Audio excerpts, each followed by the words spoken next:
Hey, crypto heads, it's the Goose with the Cryptic Paranormal Show. Super excited to be back this week. What's up, Denise? How are you doing?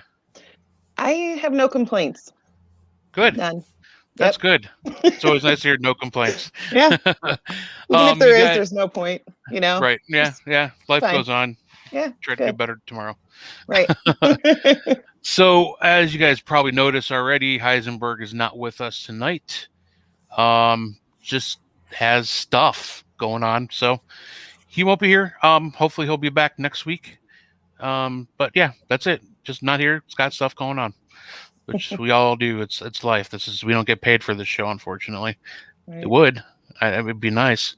Right. I'd love to sit back and just talk paranormal every day, all week, and get a nice paycheck for it. But that's not going to happen anytime Right. soon. So super, super cool guests tonight. We got Connor Biddle and India Hopwood from Paranormal Encounters. How are you guys doing tonight? I'm doing great. We're good. How are you guys? Good. Good. I think we're hanging in there. Super excited to have you on. Thanks for coming on tonight. Appreciate it. Thanks for having us. Yeah. You bet. So before we get into everybody's questions, I know everybody's going to have some good questions for you. Why don't we get a little bit of background behind each of you? We'll start with India. What was the catalyst that got you into investigating the paranormal? Where did this all start for you? I have been in the paranormal since I was a little girl, and the thing that really got me interested in it was ever since I can remember, my mum told me about an experience that she had when she was about 12, where she went to this castle in England and she saw a woman floating. She was in like a white nightgown, and I think she said she had like blood running down her face or something. But she, and then there was this whole like story connected to it about a curse and how somebody in your family would die if you saw this woman, and then somebody did die in the family. So I've been told that ever since I can remember. And then there were other family members that had different experiences. I had a close family friend who saw a man when she was staying in a hotel one night that was just in the corner of the room and then disappeared all of a sudden. So just things like that got my interest sparked, and I wanted to experience something like that for myself. So I just did it. So what was your first like ghost hunt, I guess you could say, or paranormal investigation? Where did you go? Was it like a house, a residence, or did you go to a haunted location? So over the summers, when I was in high school and middle school, I used to beg my parents every time we would go on holidays somewhere, could I go on like the local ghost tours? And I would sometimes do like the public investigations. My first ever official investigation was at a haunted theater. I can't remember exactly where it was, but yeah. So it was a long time ago now. I can't really remember. What about you, Connor? What got you started in investigating the paranormal? Well, when I was a kid, my family would always tell me the ghost stories about the houses they used to live in. They used to live in a couple haunted houses, and they were all into the paranormal. And in high school, my friends and I went to Waverly Hills Sanatorium, and I had some really crazy experiences there. And then it sparked my interest to go out and, I guess, document it. And I filmed the documentary and had some really weird things happen. And then it just spiraled into a series from there. That's just the short version of it. Yeah. I like that your first investigation is Waverly, which is right. Right? One of the biggest locations. Nothing too crazy. Nothing right. too crazy. Most people go to. No, go ahead. I'm sorry. I said most people go to like a cemetery or stuff. Yeah, well, I did go to cemeteries when I was in high school, but I wanted to have the real experience. You know what I mean? And we took the night tour. We never did the investigation. It was just a couple friends. We were just like thrill seekers at the time, Yeah. And Waverly is really creepy at night. If anyone's ever not been there, So, what do you think about people who investigate cemeteries? Do you think cemeteries are actually haunted, or what's your guys' opinion on that? That's a good question. I think if somebody really loved their body, that was like the thing they loved the most, maybe, then a cemetery could have some ghosts. But I feel like they're not haunted for the most part. That's such a good point. I never heard anybody put it that way before. Yeah. You know, people go with what they love, and if they were, you know, obsessed with their body and loved their body, then I guess that's where they would stay. That is an interesting. Yeah. What do you think, Connor? I'd have to agree with India because it's like, I mean, when I die, I don't think I'm gonna haunt my cemetery grave. You know what I mean? Like I don't see them to be haunted. I think it's just movies that make us think that they're spooky and haunted, just because we know that there's bodies under the ground. You know what I mean? Right. So, I mean, who doesn't think they're scary at nighttime, anyways? Right. Yeah. Right. The whole thing, you know, the whole thing of there's a bunch of dead bodies here. Like that part's creepy, but I mean, if you passed away, like why would you just hang out at a cemetery all the time? That's super boring. They're closed at night. Nobody ever visits, you know. Yeah, exactly. There's a million other places you'd rather go. Yeah. Unless you were at the cemetery that we used to have keggers in the back field at. You know. That's different. Those ghosts like to hang out, chat, have throw back a brew. It'd be really cool. No, but I mean, I always grew up just with the education from my parents that was a place where you rest in peace, and so like, your body's there. I mean, the soul goes on, but like Denise said, why would you hang out? Why would you hang out in the cemetery? That's crazy. Boring. Let's see, making sure I'm not missing any questions from anybody. John Ward said the title said possibly pizza, so I came in running. Just so you guys know, we always end up talking about food at some point in the night. Yeah. We usually try hold off to the second hour. Who doesn't like pizza, though? Right? That's what we're saying. Here we go. It's already started. There you go, John.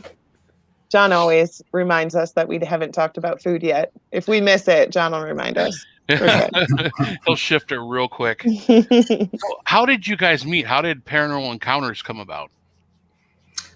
Well, Paranormal Encounters actually was before India and I. It started, like I said, in 2012 is when it actually started, and then it sort of stopped in 2016. And then India met me, and we got together, and she knew about the show that I was doing, and I was doing some previous projects beforehand that stopped between 2016 and 2019.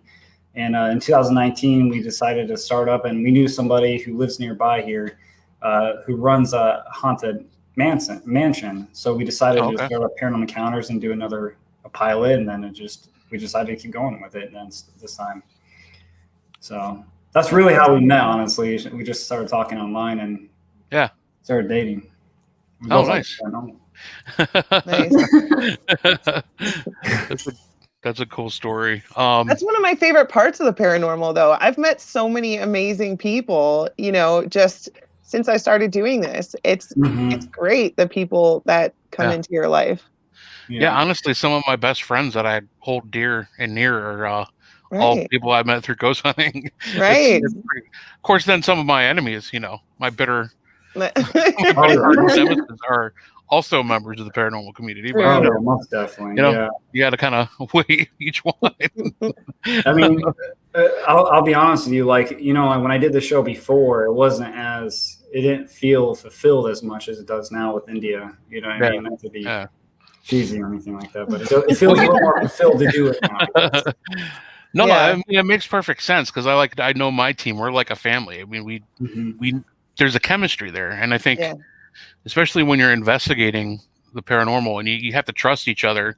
You have to trust each other's instincts and feelings. You just got to trust people. Anyway, it's like just for everything. You know, it's nice to have somebody that you work well with, that you have a connection with. Yeah, that's one thing that'll make a show. You know, that's make or break for a show is whether or not the people on it have chemistry, you know, and obviously if you're dating, you have a lot of chemistry. So it works. It makes sense. It's good. We'd like to think we do, right? It's funny because I actually read a comment the other day that said we don't have any chemistry. Nice. Well, I mean, you're trying to film the paranormal, so you got to be quiet. I mean, it's hard to like express that chemistry, you know, I think over what you're doing. People think we're brother and sister. I think the accents would set me off. Right? Give me some kind of clue first. Yeah. I mean, what do they want you to do? Like hold hands while you're investigating and like, I think they want us to kiss while we're ghost hunting, I guess. Right. That's a different kind of show for a different kind of network, folks. Right. TLC, ghost hunting. God. So I wanted to ask you, because you said you got a negative comment. What do you do about that? I know it's something that's hard once you get in the spotlight. People start, talking shit. Like, see, we get an overwhelming amount of it, and a lot of it has happened a lot more the more episodes we put out. And like one thing that we strive heavily on in our community on YouTube and anywhere else on our platform is positivity, and we don't tolerate negativity or anything like that, especially if someone leaves it in the comments. It's just because everyone has their own opinion, but when it comes to nitpicking someone's looks or how they talk, it's just that's not criticism. That's not critiquing someone on the show. That's just basically bashing them, and it's just not needed, especially for all adults here. Right. Like we just basically just, I mean, like people want us to delete the comments and move on and stuff like that, but we're normal people outside of here. We have anxiety and depression and stuff. We still read those comments. We came up with a solution though, because like just recently it was getting to be a lot, and there was like a ton of negative comments. So we said at first we were going to turn the comments off, and then people didn't want us to do that. So now my sister is moderating the comments for us, so we can only see the good ones. That's good. Yeah. And I swear to God, people, I don't even think people even like watch something. No. They just like to go and jump around and randomly pick people who are actually succeeding at what they're doing and make comments just because they want to be assholes. That's like their profession. They're internet trolls that like to sit behind a computer and run their mouth, and they know they'll never have to see you face to face, so they can say whatever they want. But it's just, I mean, if I don't like something on YouTube or some show, I don't leave a nasty comment. I mean, if somebody took the time to literally create that out of nothing, so I stop watching it. I move on. I don't say anything. Right. You click stop and you go back to the search and try to find something else. Yeah. It's just so hard because, like you said, anxiety and depression, people don't think about that. They think that it's just somebody on a TV screen or something. Like that's a human being on the other end of those comments. Like people don't think about that, and that's one of the things I hate the most. It's hard sometimes because there's some stuff that people say that just like, you don't try to take it personal, and like I know like we don't really take it personal or anything like that, but it still affects you mentally because regardless if you react to it now, it's still subconsciously you read that. Right. Well, a lot of the time people will say, well, you put yourself online, so you're asking for that to, that's what you signed up for. And it's like, well, no, I'm just doing what I like doing. Right. I shouldn't have to stop because some people are being nasty. Right. And also you signed up to share your journey, not to have random assholes on the internet just say things just to be mean. You know what I mean? Like you didn't sign up for the negativity. You signed up to document your journey together and show people what's out there, not for all of that. And I don't think that there's anything wrong with expecting people to be decent human beings. Like, I don't feel that that's like asking too much, Yeah. Maybe instead of saying you should expect that, maybe we should stop doing that as a society. Exactly. Right. Amen, sister. Right? Amen. No, I mean, our motto, we kind of stole it from Matt Wanna. But just don't be assholes. We say at the end of our show, hey, guys, don't be assholes. I mean, we can learn so much from each other if we just shut our mouths and listened. Yeah. And there's a difference between having a actual conversation and sharing ideas, because there's sometimes things that I've done, that methods I've used that somebody else has said, well, maybe I should do it this way, or maybe it doesn't work because of this. And I think about it. I'm like, you're probably right. Yeah. You don't just learn. You don't have to be doing it for 20 years to just have a great idea. You could just do it. I mean, some people are just creatively smart and they have ideas. So like somebody who doesn't know anything about it can give you a great idea, and you've been doing it for a while and you're like, that works out. You know what I mean? Right. You don't need to have experience. Everybody is a teacher. Exactly. Yeah. If people would just listen, then everybody's a teacher. And everybody's a student, or they should be. You should always be learning. I mean, you're always learning. There's never a moment in your life where you're not learning. Yeah, and especially with what we do, because we don't know anything. I mean, honestly, at the end of the day, we don't know anything. Like, it's literally called paranormal. Like, nothing is normal. There is no normal. There is no right. There is no wrong. There is no experts. You know, the paranormal is built upon learning from each other. That's how paranormal has been built. It's not just built by some set law. You teach me something, I teach you something. It's just a whole circle, like a circle of life. Everybody's learning something from somebody. Yeah, I talk a lot about the team that I originally started off with, and when I started my journey investigating. And this team it's not fun, really. I was really interested in it because, the guy talked a good game. I got on the team, but we spent all the time like debunking everything. That's all we did. Like, okay, we heard something. We're going to go debunk it. We're going to spend the rest of the night trying to debunk one little knock that we heard. Because I didn't know where this guy was coming from. I didn't know if he was like a super skeptic and that was his point of the team. Yeah. Or what was the point? Like, we couldn't experiment with different technologies. Like, you guys use the portal. I have a spirit box back here that Jeff Fent built for me. We dabble in ITC. We dabble in all kinds of stuff. We started getting kind of back into the neo-spiritualism stuff, using pendulums and, Ouija boards and scrying mirrors and stuff like that. And that wasn't allowed. But, I couldn't figure. But when I look back at it, I did learn something from that group. I did learn that not every knock is a demon trying to possess you. You know what I mean? Right. So, I did learn that critical thinking to be able to separate what is real from what may be paranormal. Right. So I always talk myself back, because I can go on for hours and hours about how much I at the end of the day I hated that team. It just wasn't fun. But then I found Dark Alley and it was just a big family, and we were happy.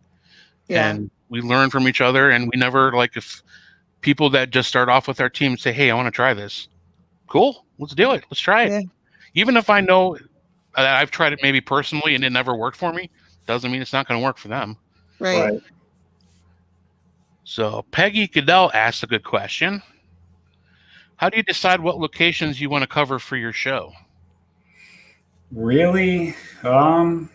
Wherever we can get into. Yeah, that and some of the places kind of speak more than others. Like we've canceled 2 locations because one other place has more of a priority for us to go to. I think it's just, when you see a location, you kind of feel about it, in a way. Yeah. I think that's kind of how it works out for us. But we move right now because COVID, we're just driving. So it's we're driving pretty far.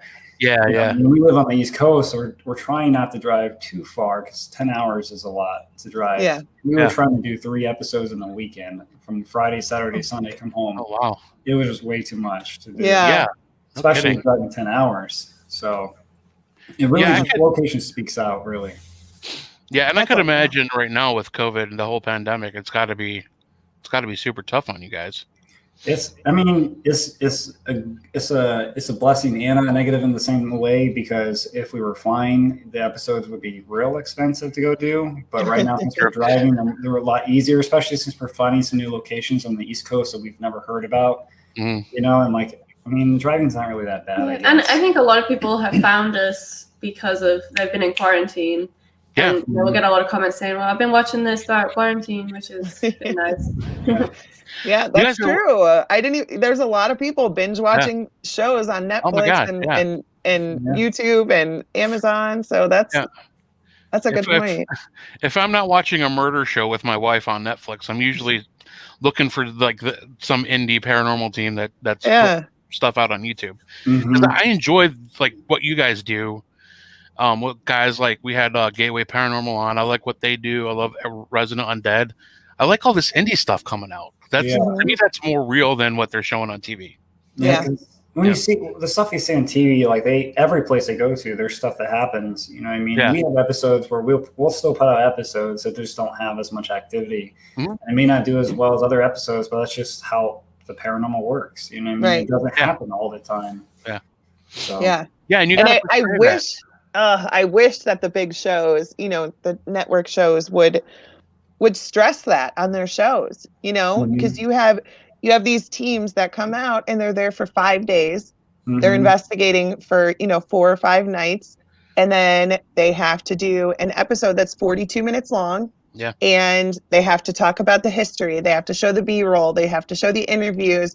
And so it's really 12 whole minutes of actual investigating. Right. And so it's 5 days crammed into 12 minutes. And then people watch it. And then, I'm a volunteer at Madison Seminary. So people will come in there and they're like, can you knock over that chair? Can you close that door? Can you pull my hair? Can you know what I mean? And they're doing it that fast. And you're like, that's not how this works. Like, it's not like on TV. Like, I wish more people would watch the underground paranormal stuff, because I think that it's a much better representation of what actually happens when you go on an investigation.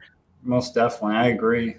I mean, if they actually showed shows that had less activity, more realistic stuff, I think people would believe it more that are non-believers as well too, just because they know that it's not being. Yeah, you get people who you can never really win though, because you get people who like that, but then you also get people who are like, this is boring, nothing's happening. So you just have to do what works for you. Right. Speaking of Gateway, there's Casey, and I think I saw Matt Feel on her. What's up, guys? Matt's in here.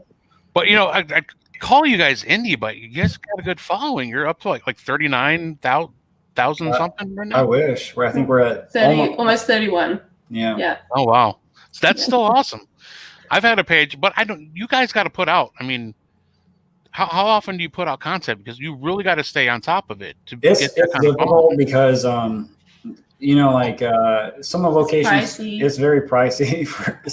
We live in an area where it's not really acceptable to do paranormal around here. So we have to drive really far to get to the places that we can do. But the places that are near, like 3 hours, 2 hours, are like $1,500 a night. And it's just, I just don't think it's worth it to $1,500. Well, there's that. And then, we rent our cameras. So camera rentals. And I play with some cool tools. Travel expenses and location fees and then paying for captioning and paying for it's just like all sorts of stuff that you just don't think about that goes into it. Yeah. Right. Oh, now I'm depressed. All the expense. No, because Heisenberg and I and our team are about to embark on a filming project, just like a one-time thing. Maybe. I will probably get totally addicted to it and want to do it all the time, because I love the show. I love sharing all this with people. That's kind of the point. I'm sure that's why you guys do it. Yeah, of course. To share your journey with everybody, and I hope everybody does it for though.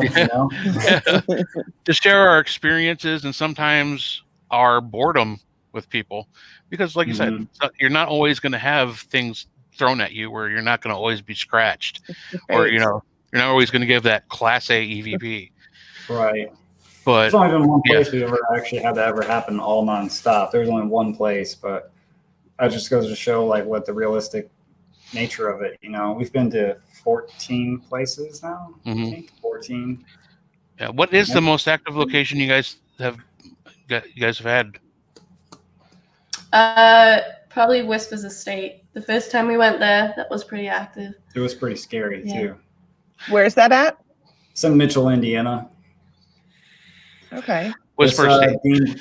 The 4th most haunted place in America, or something like that. Yeah, I watched the episodes. That was crazy. I just saw the return to as well. But yeah, I'm like, wow, that's. And I love the way you guys use the cat balls. That seems to be like the new toy now. They're my favorite. They're my favorite. Cat balls. A lot of our friends in Australia, our Aussie friends, have been doing it, and our friends at Paranormal Quest have been doing it, and that was the first time we ever used the cat balls, was when we returned to the Whispers Estate, and then it actually worked. I was like, holy cow! Yeah. And I'm like, holy shit, it worked. Yeah. Like right on. That's what I was thinking. They're so cool, simple, and they're so cheap. Paranormal equipment is expensive. A cat ball is like $3.99. I know, awesome. Right? The best $2.99 ever. Right? The paranormal, I think, it doesn't need fancy equipment, any kind of equipment. If the paranormal wants to make itself known, it doesn't need no equipment. Right, right. That's what I believe it, Yeah. And a lot of times at the end of the night, I'm just walking around with a flashlight, even if I have, even if that. So I'm just, by that point, I'm just like, you know what? Going to observe, interact if I feel there's something to interact with. But other than that, I'm just going to sit here and observe and see what happens. Something you never know. Or just like Denise and Heisenberg and I will just have a conversation like between the three of us. Right. And a lot of times that'll be all of a sudden you're hearing somebody talking in the hallway and there's nobody out there, like trying to interject themselves into the conversation. Right. Yeah, there's some spooky moments when those happen. I'll tell you what. You know what I mean? But you have to think about it too. Like you're stuck at a location. We'll just say stuck, but you know what I mean? They're at this location and night after night, people come in and they're asking them the same questions. What year is it? Who's the president? Blah, blah, blah. Like if you just start talking shit about your, somebody or just joking around or whatever, like that's when they're engaged. They're like, oh, hey, it's something different. And then they want to get in on the conversation. Oh, this is what I like talking about. Let's do this. Yeah. We got into the habit of recording while we're taking historical tours, like even during the day. Because you never know. And some of the best EVPs we've ever caught have been when we're not paying attention to them. We're learning the history and they're like, well, no, that's not how it happened. Or something like that, just interjecting a word or two to just like say, hey, we are here and this is what happened. Yeah. It's just, I love this stuff. You're just telling a story about like, oh, my wife told me blah, blah, blah, and then you'll get an EVP and it'll be like, no way, right. Exactly.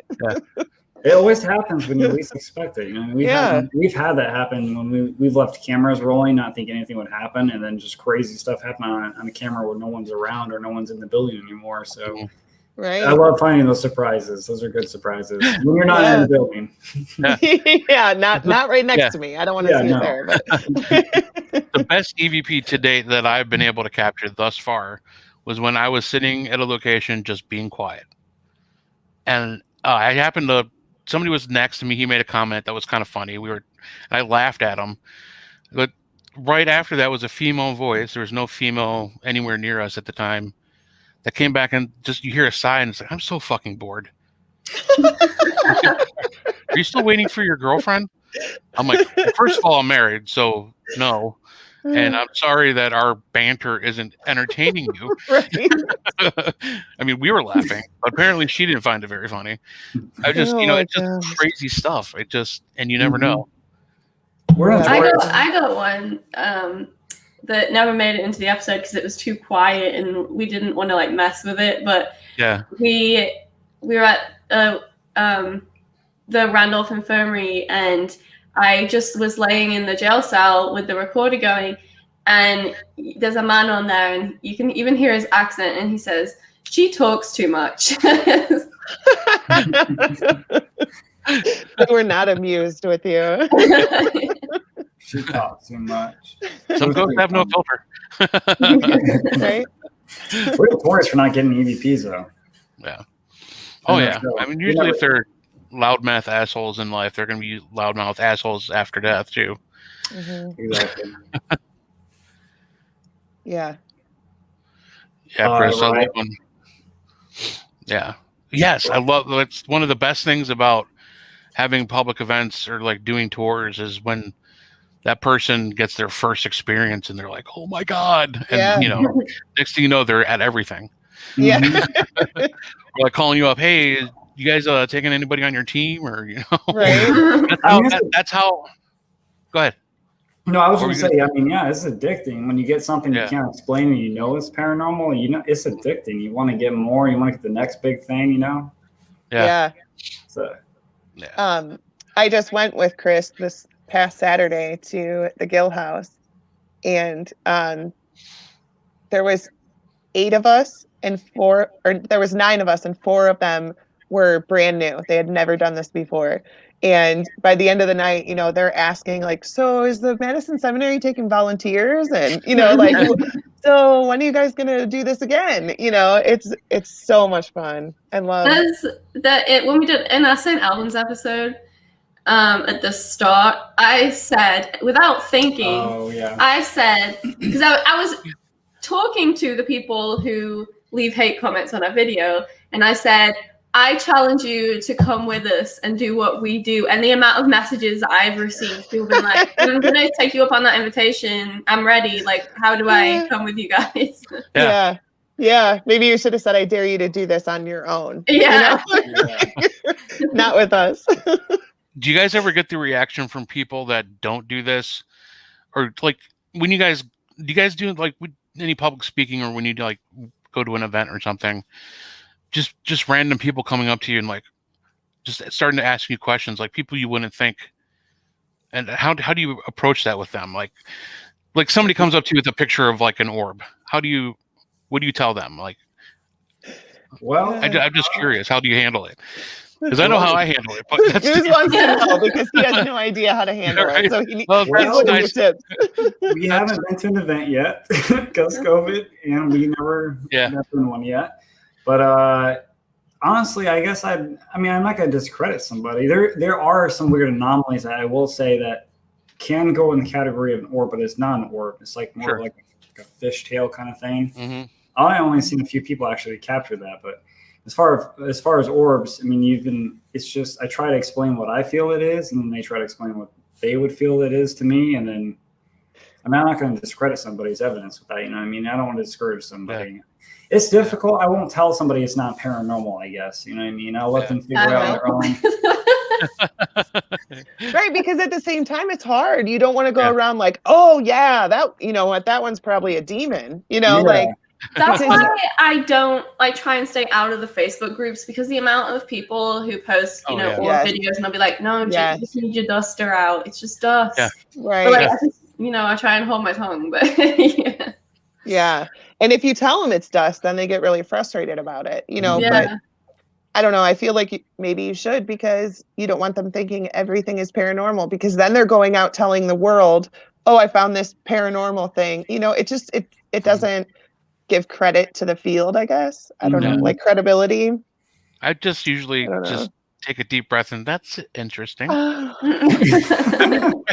I mean, I guess, it depends. Some people have a story attached to it. Like, I felt this way when I captured right. That. Then you're kind of like more hesitant to say, oh, that's crap. That's just a bug. You don't do that. You say, well, it is whatever you believe it is. I mean, at the end of the day, it doesn't matter if I think it's real or not. It's what you think.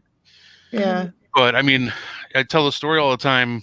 Heisenberg, we're on the same team, and anytime we're doing an event or anything, if somebody brings some pictures of orbs, he's like, "Oh, you should go show that to Ray. He's like our expert." I'm like, "You freaking asshole!" So they bring that shit to me, but there was this one time that I was just completely baffled. They were at the National Cemetery in Arlington. They were taken by different kids in this like high school group. This was like a high school teacher, somebody that I have met through Facebook. This was the first time I met her face to face. And all her kids were sending her these pictures of these little blue, like bright blue wispy orb things. Like, I've never seen anything like that. And I don't know if you've ever seen Brave, the Pixar movie or the Disney movie, where she follows the wisps to like the witch's house and stuff like that. That's what it looked like, those little blue flamey orbs. And they were just on random walkways. I mean, it was daytime out. This wasn't nighttime, so you can't call it IR contamination. Right. I just left me scratching. I'm like, okay, you know what? I'm gonna be honest with you. To me, that's paranormal. Yeah. Because it's not normal. It's outside the realm of what I know is normal. So obviously, it's got to be labeled paranormal. But every once in a while, like 10% of the time, somebody will bring something interesting to us that we can't explain, and it just leaves us like, can we see that again? Right. I'm asking them, like, can you send that to me? Can you like email that to me so I could like look at it more? Yeah. Because then you're hooked on it again. Arlington Cemetery. I'm not saying that. Where is that at? That is in Washington, D.C., I believe, isn't it? Correct me if I'm wrong. Yeah, I'm pretty sure. That's a far drive for us. By the way, I want to bring up Kenny, and just quick commercial for Kenny. He just released his book out on Amazon. Kenny, if you want to throw the title in the comments, please do. He's been a past guest of ours and a good friend of the show. So we're super excited. Speaking of books, India, you just finished a book, correct? I did. I did just finish a book. I wrote a children's book about ghost hunting, which I have no idea when it's coming out. I'm just waiting on illustrations for it right now, but yeah, it is. I just. I know you awesome. can't. You don't want to divulge the story because we don't want to give anything away. But like, what age group are we looking at for the kids book? Because I would say like 4 to 7. It's for quite young children, but I wrote it as like a lighthearted introduction to ghost hunting for children, because I know that a lot of people in the paranormal field have kids that they want to introduce to it. So it's kind of it's fun, but it also talks about kind of ghost hunters and what they do. Yeah, I think that's cool. Awesome. Because I will say though, she gave me a sneak peek of it, and I was blown away. It's really, really good. So Nice. I love seeing that, because as a father of 2 daughters, I'm into ghost hunting, I never really know how to like explain things to them. Right. So I was always trying to find books myself for my kids. I'm getting a lot of feedback all of a sudden. Hold on 1 second. What is going on? Is that on our end or? I don't know. I just hear myself talking, and all right, I think it's gone. It's gone. We're good. Okay. But yeah, I just find it interesting because I never really understood like how do I approach this with my kids when they're asking me like legitimate questions. Right. Because you don't want to scare them with some of the things that you've experienced, but you want them to understand what you believe. It's just, I don't know. Yeah. Yeah. I tried to write it and not make it too scary. So it's really cute. I think everyone's gonna love it. Yeah, it's a rhyming book too, so it's really fun. Yeah, and even if like you're not 4 to 7, like you can still get a copy, because I'm probably gonna buy it myself. Right. I'm gonna buy it for myself. I had one other friend in the community that wrote a 2-book series for kids that it was actually ghost hunting dogs, which I thought was kind of an interesting angle. Ghost hunting dogs. And it was like, the animation on it was, or the pictures was really good on it. It was an interesting story because one of the dogs was handicapped, so you have that angle. So it was interesting, but I like seeing these books. So kudos to you, because I think it's hard for us dads and moms that have little kids to explain things. So if there's a fun way to do it, now we have a way to do it. Yeah. So that's really cool. Yeah. Yeah, like my kids will look at my, my bag with all of my equipment in it, and they're like, "What's this?" And I'm like, like, I don't know. Oh, here, cell phone. Right? Yeah. I had a pendulum at my house. Okay. Oh God. And normally my rule is I do not do any sort of investigating at home. Like this is my happy place. I don't, I'll go somewhere else to investigate. But for whatever reason, my kids wanted to see the pendulum. So I took it out and I was holding it and I said, can you show me yes? And then it goes around in a circle. Can you show me no? It goes side to side. And my kids were 5 and 7 at the time. And my oldest goes, "Is there a ghost here with us?" And my kids are honestly scared of ghosts. So, I was hoping it wouldn't say yes. And then at the same time, my younger one goes, "Do you know what Pop-Tarts look like?" So it said yes. And my oldest was like, "Oh my God, there's a ghost here." And I was like, "Oh, no, bud. They were just saying they know what Pop-Tarts look like." And he's like, "Oh, okay." And I was like, "All right, we're gonna." Question. Like, why are we asking questions like that? Yeah. It's the darnest thing. I know. Like, seriously. I mean, I still catch myself doing it, and I hate it so much. Like, do you know you died, or when did you die, or what did you die from? They don't know. They probably don't know they died, and that's like just a horrible, like just disrespectful question to ask.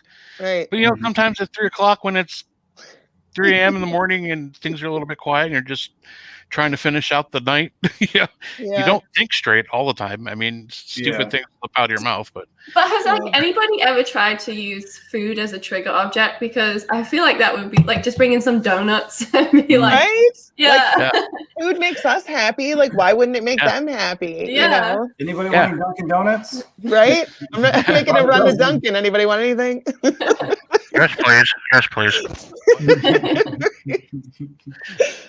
Cream sticks. what? I mean, we do use a lot of other things as triggers, like we'll play music, whatever. So I don't see why not. It probably works. Since Heisenberg's not here, he doesn't use music. Yeah. He doesn't like the music box because it's creepy. It is creepy. It is creepy. But like, at the seminary, one of the buildings, well, both of them, but one of them was used originally to house women who were uprooted by the Civil War. So like if their husband died in the Civil War, they would come and live at this building. Okay.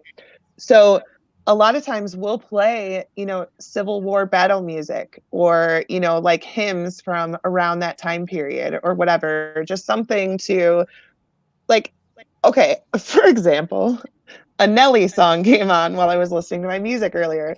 And I was like instantly like super pumped. Like that's what I used to listen to in high school. So I'm like thinking about driving around, my 88 Dodge Reliant. Like I'm so excited. Like that was specific. That's the best car ever. But like music gets you excited. It brings you back to happy times and so it makes sense to play it on an investigation. And sometimes we'll just sit there and play, 3 or 4 songs in a row and not do anything, and then just wait and let them talk, because usually it gets more amped up, like the more music you play and the louder you play it too. Yeah. Put a party. I've done that before, like before an investigation, I'll walk around and depending on where we are, but usually I play like Elvis Presley and stuff like that. Yeah. And unfortunately, we can't put that on YouTube because we'll get a copyright strike. Oh, right. Yeah. But I do that. Yeah. Yeah. It's great. Music is a great tool to use to trigger activity. We were talking last week. Actually, we were talking when we were on Ashley's show the Monday night. We did this experiment at Bell Nursing Home down in New Kimbleton, which unfortunately is no longer open for ghost hunting, if it's even still standing. We found a picture of a lady like in like kind of like 50s era dress, kind of like sock hop type thing. And we set up like all kinds of equipment, a periscope, EDI device, millimeters all up and down the hallway. We started playing like 50s bop music. Like, everybody, let's have a dance party. Because how, nursing homes or homes like that would always have some kind of day, like party dances type thing. Right. And, nothing really happened. All of a sudden, everything started lighting up. Like every piece of equipment in the hallway was lighting up. And even like us, like as observers, investigators watching this, we're like, starting to get into it, watching those lights going off, getting into the music. It was such a crazy feeling, but the stuff works. And it's just stuff like that, like outside of the box, thinking. Yeah. And it's really not outside of the box. It's pretty much common sense. Right. Do things that attract them. Like nothing's really different, but let's have some fun with it. Like eating donuts sound delicious right now. I know. When I said that, I was like, I'm sorry, that comes out good. It's open to like 11. Has on Krispy Kreme. Yeah, right. So what has thus far, like for you guys individually, I'll ask India first. What has been your scariest experience investigating thus far? If you don't mind, some people don't like to divulge that information, but I don't really like. There's been a couple of unnerving ones. I think St. Albans was the one that affected me the most. I saw a shadow in one of the rooms there, and I just broke down crying. And it I don't know why, but I cried for like 3 days after I came home from there. It affected me really, really bad. But I don't. Oh, and the other time that I was, well, I say the other time. There's been a few times, but the other one that sticks out was last time I was at Whispers Estate. I woke up in the night feeling like my airway was cut off and I couldn't breathe, and I'd never experienced it before. Yeah, it was like it wasn't really sleep paralysis because I could move, but I just felt like, not that I was being choked, but my airway was blocked. So I shut up and I did not know where I was. And I was panicking. I was in a sleeping bag. All I saw was just darkness. And I knew I was like stuck in something. And then as soon as it started, it was over and I could breathe again and I started gasping, and that was really weird. I did see that part of that episode. I'm like, whoa. Yeah. When I started to get choked, I'm out. I'd be peeling out of that place. Yeah. But see, like, do you think that they were like, okay, I always maybe it's just like the positivity in me, but she even said she didn't feel like she was being choked, just that something was blocking it. You know what I mean? So is it possible that it was like, that's how somebody died? Maybe they choked while they were eating their donut. And it gets a little stranger because, first of all, I've never really believed that you could be attacked by a ghost. It never happened to me before. I'd never had any experiences like it. She did say that in the first episode. I don't think I'm gonna get scratched. Women are known to be attacked there. I came home, and a couple of nights after I came home, my mum woke up twice in the night with what she thought was a case of sleep paralysis, where she felt pinned to the bed and she felt somebody pulling the covers slowly up over her face. It happened twice. So we were like, okay, that's a little strange. She joked with me. She said, you better not have brought anything home. A few days after that, we're watching a documentary on the Whispers estate that we had never seen before. It was given to us. And there is a woman in the documentary, and she said, yeah, I fell asleep, and I all of a sudden was aware that somebody was slowly pulling up the blankets over my face, like exactly what my mom described. Oh my God. Yeah, it was just really, really weird that happened. So then what do? Did you have to go back to Whispers and hopefully take whatever that was with you, or you just... So what I did, which I've never really done before, I got sage. I opened all the windows. I saged my mom's room. I saged my living area, and I was like, okay, you cannot be here. You have to go back. You're not allowed to be here. And it's funny because it's the only time that I've forgotten to say. Usually when we finish an investigation, I'll say, thank you, stay here. Do not come with us. Right. Yeah. I forgot to say it that time. Of course. Yeah. I bet you won't do that again. One time. The one I don't know time. about any of this since I woke up in the morning. What's been your scariest experience thus far? I've been sitting here thinking about it. I mean, I get scared sometimes. Anyways, just going in some places just because it's creepy. Yours is a little girl. Okay. But, yeah, you're right. Thank you for reminding me. Okay, so when I was filming the original Paranormal Encounters, I was filming my 4th episode in Scotch Grove, Iowa at the Edinburgh Manor. Okay. And I was taking a break from filming the episode. I had friends that were and people that we were interviewing. They were sitting in what we called the Nerf room. They ordered pizza and they were eating. And at the time, my girlfriend had called me, and I walked down to the recreational room. It had like an old chair, and it was the only room a hallway that led into this one room. And I was on the phone with her. And when I'm on the phone, if anyone knows me, I pace. I can't sit still when I'm on the phone.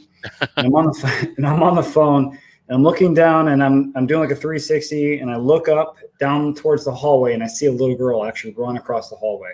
Oh wow! And that was the most petrifying moment for me, because up to that moment, I had never seen a ghost. You know what I mean? Like, I was filming the show, I was having these weird experiences. I knew for sure were paranormal. I couldn't explain.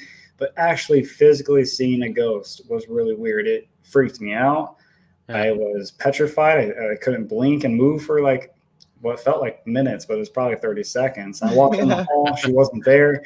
I went down to go tell everybody, and they stopped me and said, hey, were you messing with us and acting like you were a little girl? I'm like, what do you mean? And they're like, we just heard a little girl singing, and then the owner's dog ran down the hallway.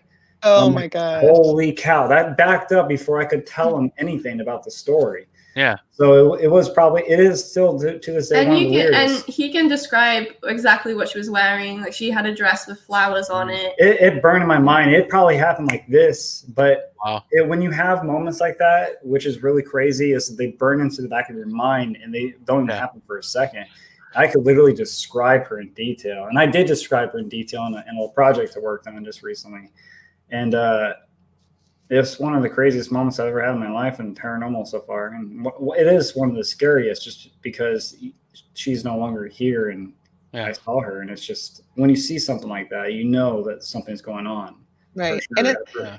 And especially in that much detail, you know, a lot of times people see like a shadow, you know, it's never like, I could see that she has purple flowers on a white dress. You know what I mean? Yeah. Like, I mean, I saw her like this. I didn't see her in the corner of my eye. I didn't see her. Right. I thought I'd see her. I looked straight at her, and it was just, it's a blessing, because back then I felt like I was really gifted with the paranormal, because I had a lot of experiences that happened all the time, no matter where I went. But that was the most defining moment of my entire life, was seeing that little girl and being able to literally remember her in detail, even after all these years. It was in 2014 when I saw that. You know what I mean? That was a long time ago. Yeah. So it's one of the coolest things, because you feel super happy you have that experience, but also at the same time it's terrifying. Right. Yeah. So yeah. Barb did have a question. Did you say? Yes, she did. What location is biggest on your future bucket list? Is the one we're going to this weekend biggest one? This weekend. Mm-hmm. Not necessarily biggest, like in terms of like size, but like what's one place that you guys really want to go to? Like, if you didn't have to worry about travel expenses and all that stuff, like where would it be? Do you think it'd be that prison? We have a few that we really want to go to that are pretty big. I would like to go to the Edinburgh Vaults in Scotland. Yes. Dracula's Castle. Yes. Pavalia, if I could go there. I'd love to go there. Oh, wow, yeah.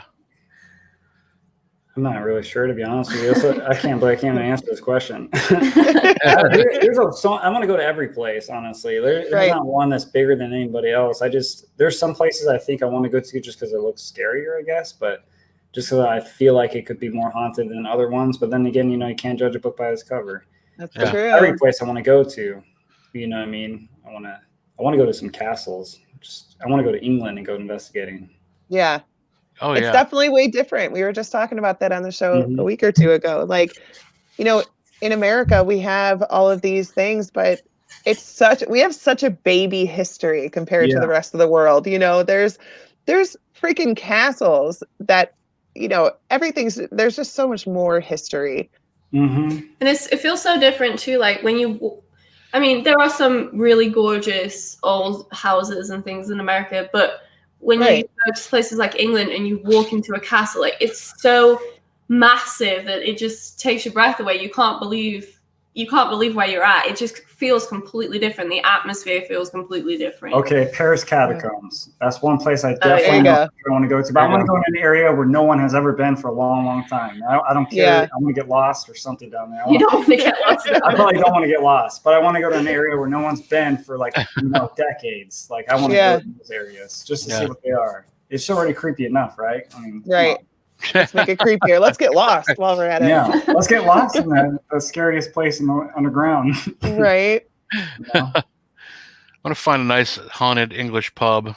Oh yeah, there's some good haunted pubs about. I think every pub has a ghost though. Right? Yeah, well, you drink enough, you can see pretty much any ghost you want, I guess. And people get all drunk and like drop their drink and they're like, oh my gosh, a ghost knocked that off the table. Like, it wasn't me. I guess I'll have to get another one. I mean, for me personally, I've always had the infatuation of going to places where there wasn't anything necessarily tragic that could cause, you know, a haunting. Right. Places where people would meet for fun. Like, I always talk about like all these hotels that I would love to visit. You know, something tragic may have happened in them, but they're not necessarily. They're not prisons or asylums. Like, those are amazing to go to, and they're incredibly active. But sometimes it's nice to go and just be amongst a haunt that's not necessarily horrible and sad. Yeah. You know what I mean? Like, okay, this guy died at this pub, but he was drunk as hell and he was happy. Yeah. It was his birthday party and all of his friends were there. And stuff like that. Like, places that feel comfortable and like normal. I don't know. That's just me. I don't think that someone has to die tragically in a place in order for it to be haunted. I don't think that. That's my opinion. Everyone has their own opinion, but I don't think that that's really valid from what I've experienced. There's some places we've been to that have that activity, and there's no one who's died there. Right. You know, Yeah, one of my favorite places that we go to frequently with my team is the historical society house in the town that I grew up in, because I'm, not to age myself, but the historical society are basically people that I graduated with now. You know what I mean? They're not the all the old gray hairs and everything that you usually are privy to when you go to a historical society meeting. They're your friends from high school, Right. keeping that alive. But they were interested in what I did and what my group does, so they had us in. It's like we pretty much have the building kind of like we're the only ones that are allowed to ghost hunt there, and it's a very just basic like just historical place. Right. And we get a lot. I mean, family members that grew up in the house have passed away there. Being one of the only houses in the area that was like the meeting place for funerals and things like that back in the day when the town was first built. So there's just a lot of history, and it's the spirits are very nice, they're very comfortable with where they're at. They're not sad. They didn't die tragically. It's just Right. and it's still active, and it's a small little place. It's not a place where I could have like a big event or like a big group of people. It's like the 6 of us on our team. We could spread out a little bit, but it's a nice change from going to the big prisons, which, like I said, are totally cool. Yeah. Still love them, and I do dig that kind of scare factor, but I don't know. And it's like, as well, it's like everywhere, for the most part, is historical, but I'm sure there are some like modern buildings that have ghosts as well. It'd be really crazy to go in a submarine underwater and do an investigation. Oh my gosh, yeah. I think my claustrophobia would kick in, and I'd be like, I never thought of that, because then you were surrounded by water. Yeah. You know what I mean? Yeah. You're already in a tight space, and you're underwater on top of it. I'm like, I don't think so. But they say that water like amps up activity. So if you're totally underwater, then that's a good time to put that to the test. I suppose like somebody in a Facebook group is a underwater investigator and does scuba dives down to shipwrecks and stuff. And I'm like, I've never even thought of that. Yeah. Wow. It would be really cool. I mean, like, I know this is probably people shouldn't do this. I'm not encouraging this, but Pearl Harbor happened. You know what I mean? If we had the ability to go underwater and be able to investigate underneath there, I always thought it'd be kind of unique and different from what we're used to seeing up above ground, because pirates sink ships, you know what I mean? Battleships and stuff like that sink. So oh my gosh, yeah. That's really intriguing. I'm going to be thinking about that a lot now. Yeah. And then you go the opposite way and go to space and do an investigation. You're talking about that. Let's sort of go fund me for going underwater. When we finally land on Mars, we could finally figure out what happened to all the reptilian Martians. Right? Is there any alien ghosts here? Right. Yeah, right. What happened? What year is it? What's your favorite food? What planet are we on? Earth 1. Barb, ghost fishies. Ghost fishies. Nice. Yeah, you're right. All those fish we eat. Titanic. Oh my gosh. Yeah. But there are people that have done Titanic museum investigations. Mm-hmm. Yeah. Yeah, there's a couple of them, I think. I know there's one down around Branson, Missouri, I believe, where they have don't they have like a scale model of the actual part of the Titanic or something like that? The staircase. There's one in Gatlinburg that I've been to that is like it's the museum is scaled after the Titanic. It's only like the front part of it. Pigeon Forge? Is that Gatlinburg? Gatlinburg, Pigeon Forge. I don't know. It's the same place. Yeah. It's just right next door to each other. The mountains of Tennessee. Where the Titanic was often spotted in the mountains of Tennessee. Yeah. Actually, the captain of the Titanic is from the town that I'm from in England. Oh, okay. Yeah. That's cool. Yeah. But yeah, no, that museum would be cool though, because I mean, imagine if that's actually stuff from the Titanic. If you go back to the haunted object stuff, I mean, how much energy is still attached to that stuff? Mm-hmm. What do you guys think about haunted objects?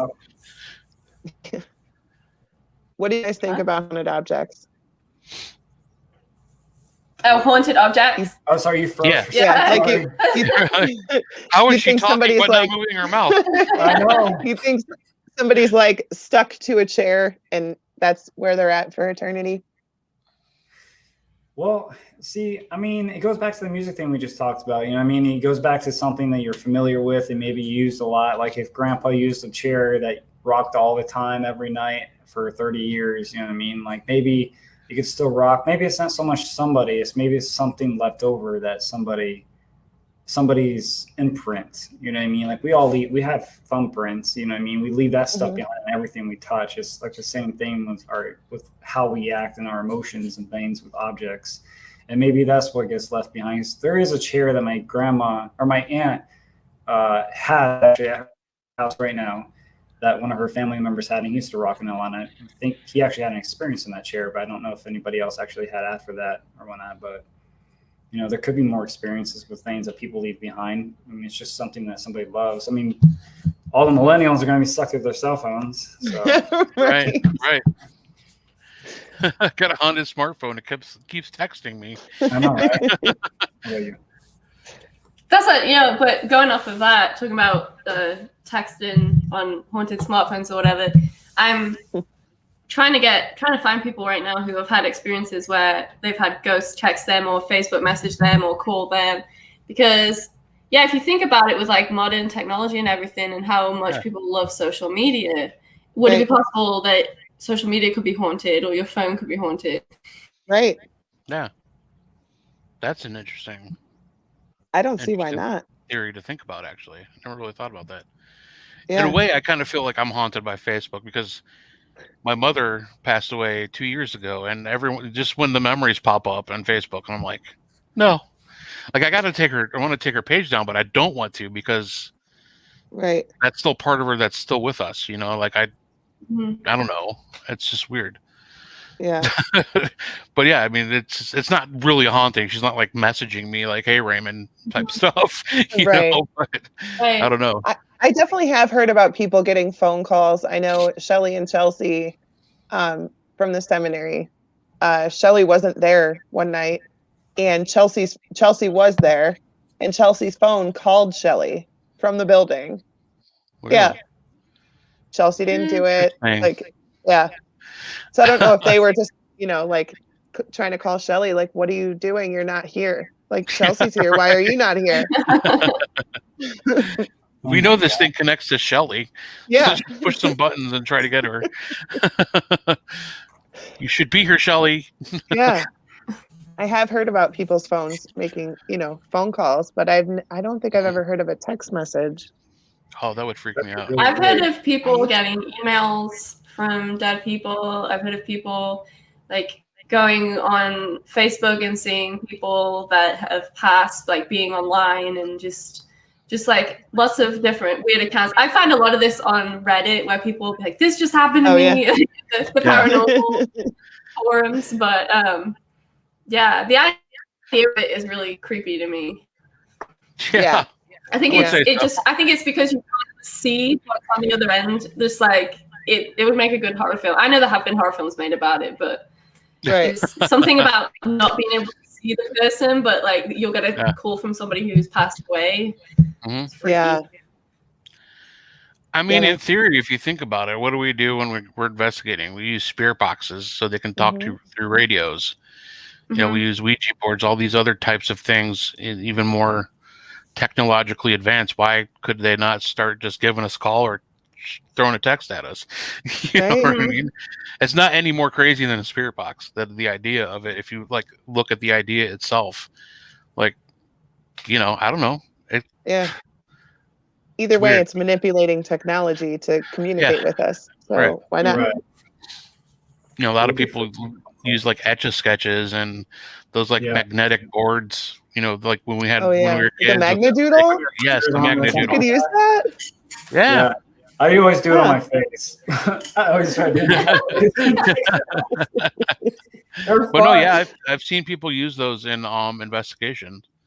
Yeah, that's cool. Just to say, if you want to write us a message, this is a very easy way to do it, and they just leave it on the table and just kind of like walk away and then check it every once in a while. Oh my God! Like, what would you do if you walked in there though, and the little pen part of it was sticking up and it was moving and like I'd be out. I can tell you what I wouldn't do. I probably wouldn't have a video camera on it at that time because we'd be pointing in the opposite direction. Yep, for sure. I mean, that's pretty much how it always happens when I try to film anything. Yeah. Barb, I just called to say boo.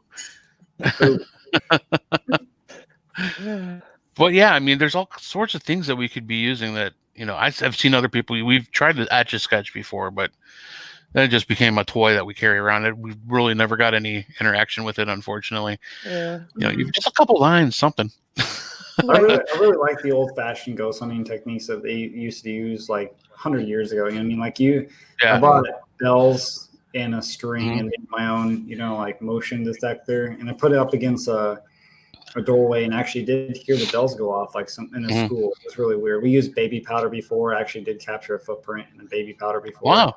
Yeah. It was actually unbelievable. I didn't even think it was even going to work whatsoever. Yeah. We stuck it in the school on the floor, and the footprint actually was up there, and it was hard to see on the camera as much because it was dark, but you could see it in the picture we were taking. But I was like, okay, this is probably one of our footprints. You can't tell from that, from the distance of you looking up from the floor. I got a dollar bill in my pocket, and it was actually the exact same size as a dollar bill, which my foot's way bigger than a dollar bill. Yeah. So it was really weird and it was really cool at the same time, but I never thought it was going to work. That's cool. Yeah, and see, once again, what's baby powder? $1.99? $1 at the dollar store. Yeah. Ghost hunting equipment doesn't have to be expensive. I think we on a budget. No, right. Seriously, we were talking to Joe Pieri from Paranormal Oddity Store. Mm-hmm. He was talking about just easy, cheap ways to do investigations. Talking about rubbing 2 foam cups together, getting them nice and statically charged, and just kind of setting them, and then watching. Because if you think about like the static energy that a ghost supposedly has, or like they're made of energy, if they walk next to those things should fly and stick to them, right? Yeah. Start moving down the hallway, stuck to their feet or whatever. Yeah, or fly away from them, depending. Yeah, or be repelled depending on the charge, I guess. But just stuff like that. Balloons he was talking about, just all kinds of light up balloons work really well. We've used light up balloons. We were showing on our Asher Walton house episode. It went down the stairs. They captured it. Worked. Those are like right. Yeah. Yeah, and everybody, people ask me all the time, like, what should I buy? What should I buy? I'm like, flashlight. Right, cat balls. If you're just starting off. This is my next book. Go to the dollar store. Ghost hunting on a budget. How to get in a junk. How to fill up your trunk for $10 or less. Yeah. Right. Especially, there's so people always push this equipment, and then you're like, oh, I really want that, and you go to look at it, and it's like $400. Like, we don't get paid for this. You know what I mean? Like, right. Yeah. I mean, honestly, if I'm going to spend, the only money that I'm spending right now on ghost hunting is stuff to help me film ghost hunting. It's not even really any more technology to actually actively investigate. It's to film or to produce something that I could share with people. Yeah. It's not. My focus on my expenditures has changed quite a bit. Plus, you know what? Like, if something costs $400, okay. If I go to a location with a group of friends, maybe that's $50. Mm-hmm. Like, I'd much rather go to a bunch of different locations than buy one piece of equipment. I'd rather have the experiences and take my $2.99 cat balls with me and do it that way. I just can't. When you spend $500 on a new piece of equipment, they're not going to want to play with it. They're going to want to play with the cat ball. Right. Yes, exactly. Like, oh, this is funny. This cup is sticking to my leg. That's kind of funny. Let's do that again. Do it again. Do it again. When your 400 music box is sitting right down the hallway, you just need them to walk in front of it. Yeah. Be like, excuse me, ghost. Like, I spent a lot of money on this, so I need you to try this out for a second. Walk away from the cups and go buy the music. Just a second, ghost. Okay. I didn't buy the new Xbox. I bought this instead. Can you help me out? Yeah. It's just outrageous how much everything costs. It really is. I mean, when I first started off in the paranormal, honestly, guys, I had no equipment. I used my cell phone voice memo app on an Android, and that's how I captured voices, and it actually worked. It doesn't be a $30, $40, $100, $200, whatever voice recorder. It doesn't matter about the price. I mean, you do get what you pay for, but that's in other relative stuff. We're talking about. But I mean, comparatively speaking, you can get a pretty damn decent recorder for like $25-$35. Right. Right. You don't need the Zoom H5000 or whatever the hell it is, Right. or you don't need to go on and buy the Panasonic that they don't make anymore. Yeah. I mean, unless you're trying to hear a ghost fart, then you're not. Yeah. I mean, you'll hear things from like 5 neighbors down with the Zoom stuff. I mean, Yeah. I understand if like you're filming the filming quality, stuff like that. Definitely, if you're that into the filming and that kind of thing, Yeah, I am not. Quality audio, that's fine. Or if you want like a good, I mean, we have one, like Heisenberg has bought 2. We never use them after he bought them. Yeah. Because they're so hard. They pick up everything. We can't. I could be down in the bathroom farting, and he could be 4 floors up and sound like there's a demonic growl coming from down the hallway. You know what I mean? It's crazy shit. Sometimes we need equipment. We had an experience at the Randolph County Infirmary when we were doing an interview down in the kitchen where Doris, this woman who lived there and cooked there for like 70-ish years or whatever, and we were interviewing Ted, and he was talking about, I think, when Nick Groff was there with Katrina when they were filming Paranormal Lockdown, I think it was. Mm-hmm. And he's describing about this door lock, about what they heard or something like that. And when he got done talking, Indy and I heard a moan come down from the hallway. It was literally the creepiest thing ever. And we had no equipment running. We were just recording on a video camera. Wow. And sometimes video camera is all you need really too, because if you're going to capture it, at least you got the audio and you got the video, so you can compare what's going on at the moment. Yeah. Right. Yeah. I've had no luck with video at all. Capturing anything. I mean, unless it's capturing me experiencing something else. Right. Like that, capturing evidence. Yeah. The one time we were filming at Madison, focusing on the door in the corner, I had the camera pointed the wrong way and the freaking door shut by itself on command. But I had it pointed at the wrong angle. Mm-hmm. Like, God damn it. And I was like so upset. But this awesome thing we just experienced happened, but I'm like, I didn't get it on film. You got the experience though. Right. Yeah. Yeah. I needed 2 cameras shooting both hallways at different angles. Right. You need a 360 camera. Yeah. Right. No kidding. I don't have that kind of money. They, I swear to God, though, they do that on purpose at Madison because, you'll get an EVP that says no cameras or, something like the Jeff Fent box, it'll say like stop recording or no cameras, no recording, whatever.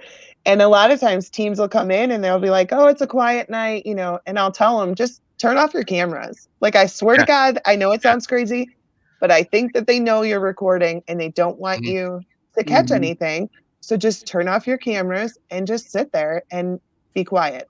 And, that's when stuff starts happening. And even on your phone. Right. Because if you're holding your phone up and you're recording. Or watching your ghost radar. Yeah. As soon as you hit stop, then your equipment will start to light up and things will start happening. Like, they know that you're recording. Mm-hmm. But people just starting off, they don't want to hear that most of the time because they had just seen this really awesome episode of Ghost Adventures where Zach got possessed by a demon, and that's what they expect, like around every corner. Season 1, episode 1 through season 15, episode 30. I don't know. I think they're season 24 right now, so it must be all. Oh my gosh.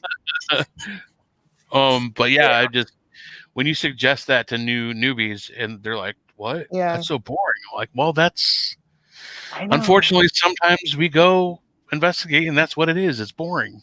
Yeah. That's why we start sometimes it's not boring. with each other. Yeah. Because sometimes when you're sitting there quiet. Then shit happens. And then it's not boring anymore.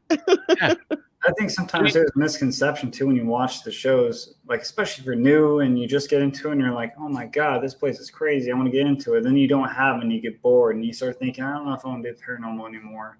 Or you don't have the experiences and stuff like that. It builds up the wrong idea of what the paranormal is all about. Mm-hmm. Yeah, it's all about for sure. Well, I mean, besides reading books and stuff when I was younger, like I didn't realize you could like really investigate. I didn't realize it was a thing until I did see a show. Yeah. You know, like the original Ghost Hunter shows when they were like going to people's residences and helping them, and they would actually not find anything sometimes and tell these people that no, it was a pipe expanding that was banging, you know, or whatever. I didn't know you could do this until I saw a show. So I mean, in some ways I'd thank some of the TV shows, and in other ways I'm like, okay, it's time to be over. Yeah. It's time to end this craziness or this thought process that no matter where you go, you're going to get possessed, or you're going to see a ghost, or you're going to get slapped, or, you know, Right. 90% of the time you're sitting in the dark asking yourself questions. A lot of walking in the dark. Yeah. And a lot of times, I mean, I tell people you don't have to investigate in the dark. It's just, I mean, that's true too. It definitely helps the creep factor. If that's what you're going for, then God bless you. But, and then I know a lot of the places, they don't have ghosts, like public or private ghost hunts, until nighttime, and a lot of them don't have electricity. So obviously you can't do anything about that. But you know, like I said, a lot of times we'll go through, like, you get there, it's still light out, we take the historical tour, we run our recorders during that, and it's amazing what you'll get. Those baby powder footprints I told you about actually happened during the day. That was a good idea to do it during school hours when the school would have been opened. You know, like 3:30, everybody gets out of school, right? Or wherever you are, I guess, depending on where you are. And that's when we actually captured it. You know, I had one of the craziest spirit box responses and conversations I actually had was during the day and not during the nighttime. It was actually at a theater in Indiana.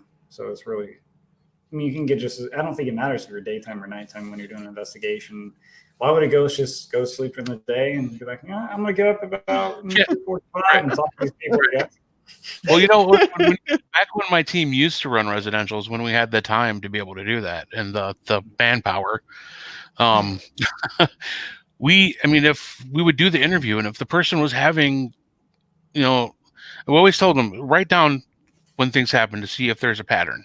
Right. You know, write down the time of day, the time of day, whatever you experienced. And then you just compare, you look at that and you analyze the information that they're documenting for you.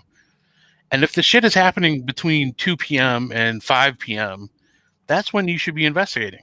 Right. You shouldn't be telling them, okay, so like 8 o'clock at night when it's dark, you guys need to leave your house for my team who you don't know. Yeah. Go to the hotel. Let me have your house. Yeah. So I can investigate till 2 o'clock in the morning when nothing happens. Yeah. I mean, why would you do that? You investigate when they're having the experiences. Right.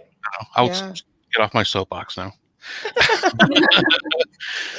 But no, it makes complete sense. Yeah, if people are having experiences at nighttime, then it makes sense to do that. But you're right. If it's every day at 2:30 p.m., then go at 2:30, you know? Right. I mean, we investigate at nighttime because it's spooky. Everybody likes to investigate at nighttime because you're in the dark, you're in a scary place. I'm not saying that I don't enjoy it. I mean, I do enjoy the spook factor. I mean, I'm a horror guy. But, you know, I also know the reality of the situation, especially when you're trying to help people like in residentials, that you be a little more specific on things. And things of really cool stuff have happened. I mean, we were doing just like a photography walk. We had the honor of having Pennhurst State School for like a whole weekend for just our team. Okay. And we were walking into these buildings like in the middle of the day and hearing crazy stuff and just witnessing activity like off the chain. Yeah. And it was amazing. And I'm like, it's not even dark out yet. It's sweet. You know? So I don't know. I mean, it's cool, but at the same time, you know, like you get this like false sense of security when you're walking through a haunted place during the day because you're like, oh, it's fine, it's daytime, you know, and then and then you hear somebody from the next room go, hello, and you're like, it's still haunted even during the day. I agree. There are locations that we go to that definitely feel way different at night than they do during the day. Yeah. You know, and like it's always the places like the long hallways. It's like, oh I'm gonna go down here. This is okay. So we have this every time. Every time before we go to a location, we'll be like, okay, we're gonna split up. We're gonna go solo, and then we'll get there and be like, okay, so I'll go here tonight, and you'll go there tonight, and then it actually goes dark, and we're like, maybe that wasn't the best time. It's definitely way different. It's gonna happen this weekend for sure. You're gonna do it this weekend? You're doing solos? Yep, it's gonna happen. I don't care. I'm gonna force myself. But we say this every time. I don't care. We're making it happen. All right. We were putting our foot down. We were making it happen. You don't have to. I'm going to. She's like, I'll be outside. In places though, you get experiences when you're not with anybody or by yourself, and sometimes it's like if it's somebody who's passed on and there's a group of people and there's one person haunting this entire hospital or whatever you are at, you know what I mean? Like, would you feel more comfortable in real life as one person walking up to a group of strangers, or one person, hey, what's up? You know what I mean? Like, right. To me, it feels like somebody would be more comfortable if it's 1-on-1 versus 1-on-5 or whatever it is. Yeah. No, that's totally true.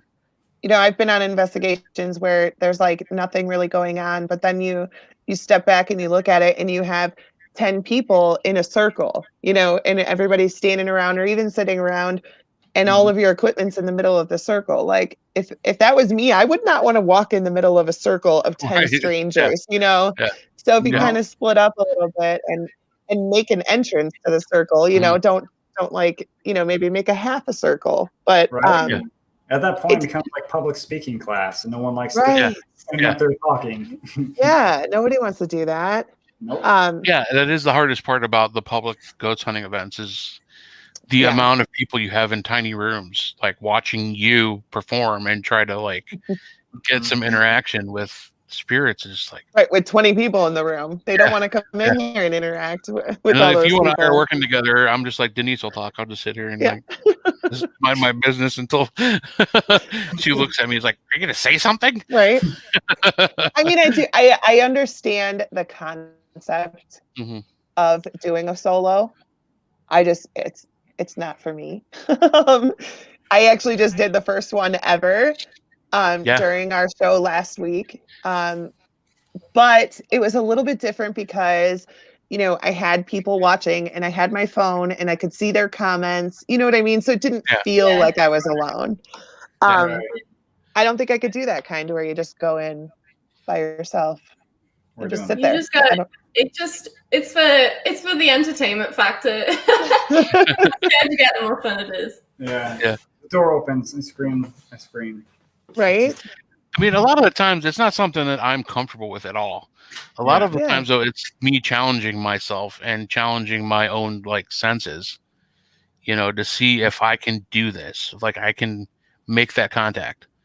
I mean, it might scare the absolute shit out of me if it happens, and I don't really like sitting in the dark in a basement by myself, you know, separated from the rest of the group. But you know, it's a challenge for myself, and it's something different. You know, it's 1-on-1. It's like more chance of interaction happening versus a group of 10 people in that same spot. Yeah, at that point, it becomes a personal experience versus a group experience. You know, so it's more like I when I saw that little girl, it was just me and I mean, I was on the phone, but it was just me in that room. Yeah, right. And so it made it more special than if somebody else saw it and they thought they saw this, and I thought I saw this. You know, I mean, it's my first account versus a group account. Right. Yeah, and sometimes something actually happens, like last Thursday on the show when I was doing mine. I mean, I'm sitting there. I had everything set up. I'm starting my investigation. Yes, I have people watching. It didn't feel like I was completely alone, even though I shut the door to the basement and then shut the door to the room that I was in. So like 2 doors shut and everybody else was off in the main room. You know, I made sure I was like cut off from any noise or anything going off.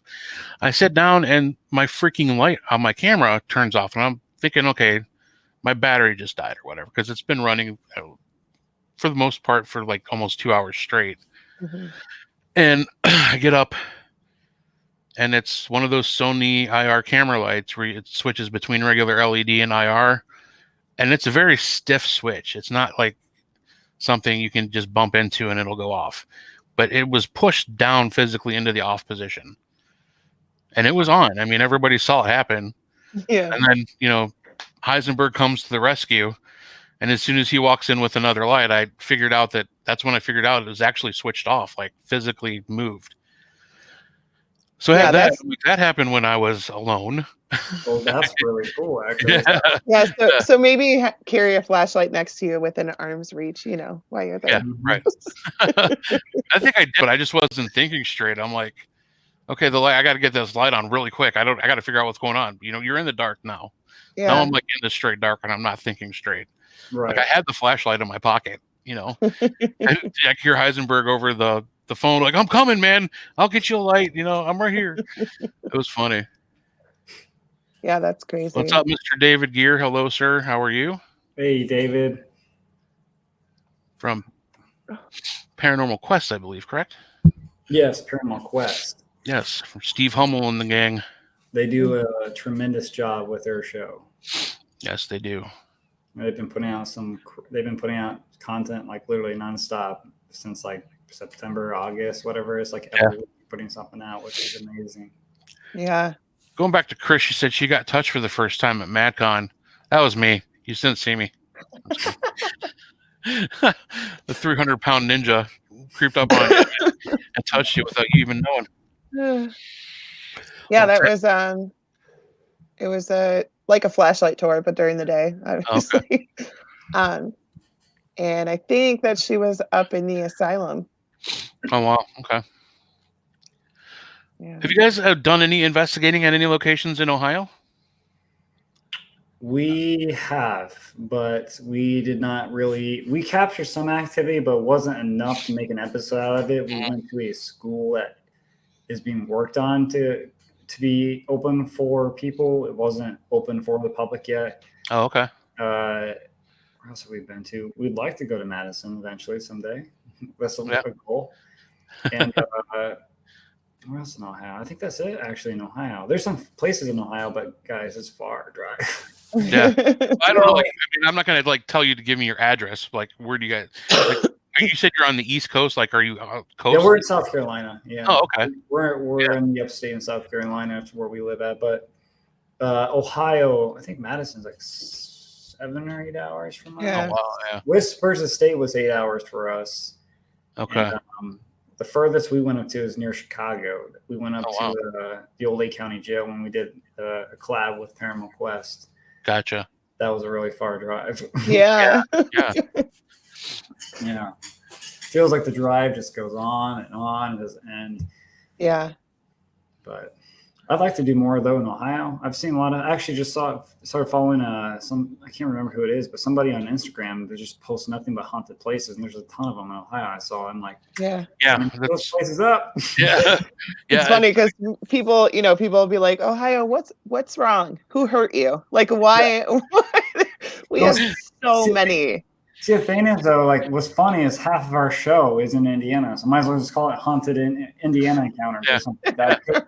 I'm born and raised in Indiana, and I never knew about any of these places in Indiana. You know what I mean? If I knew about this, I would have just went all these places. But right. Some of the good ones, good experiences we've had was in Indiana. Yeah. That's cool. Lots of experiences in Indiana. Yeah, most of them are. Yeah. Haunted Indiana Encounters. Well, when everything's back to normal and you guys can travel more, you got to get into Ohio and hit the most haunted state in the United States. Right. So we like to call it. It's great to be a ghost hunter in Ohio. That's all. Yeah, for sure. We have all you Midwesterners are lucky. Yeah. We have so many locations within an hour of us. It's crazy. Oh yeah, any which way we go, I have at least one location I can think of that's that direction that I could go to. Yeah, it's really nice. Not that I always have the money to go to them because still have to pay to get in. Right. It's really cool. It's a great area to be a part of. There's some places we need to go to out there. Mm-hmm. We need to do a Madison Seminary episode. I just told her that. Yeah, for sure. We'd love to have you up there and show you around. Yeah, it'd be really cool. It's a good place. I love it. I'll go in there alone.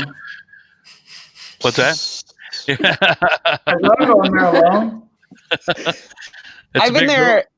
I've been there for almost 3 years, and I still, if I go alone, it has to be during the day for 5 minutes. That's it. Like I'll go drop something off real quick, but like if I get a piece of furniture, I'm just going to put it in the lobby. I'm not going to take it to a room because then that's too long. Like I have to just hurry up, drop it off and go. I can't even. Just close your eyes and go. I can't. Maybe someday. Oh. Yeah. Did you see Eddie said we're spoiled rotten? Yes, we are. I love living in Ohio. I used to not like it until I started ghost hunting. Then I'm like, I'm never moving from Ohio. Right. What? I said now there's things to do all the time in Ohio. Right. You know what I mean? When you live out in the Midwest, if you've never been there in the Midwest, it's boring unless you've got something to do. You know what I mean? Yeah. Right. No, that's funny. What's happening, Goose? So it's the last half an hour. Now's a good time to ask, what's your go-to snack for ghost hunting? We have a whole bag of them that we just bought for a trip this weekend. Did you eat them? I accidentally may have ate one of the snacks today. She told me not to touch any of them.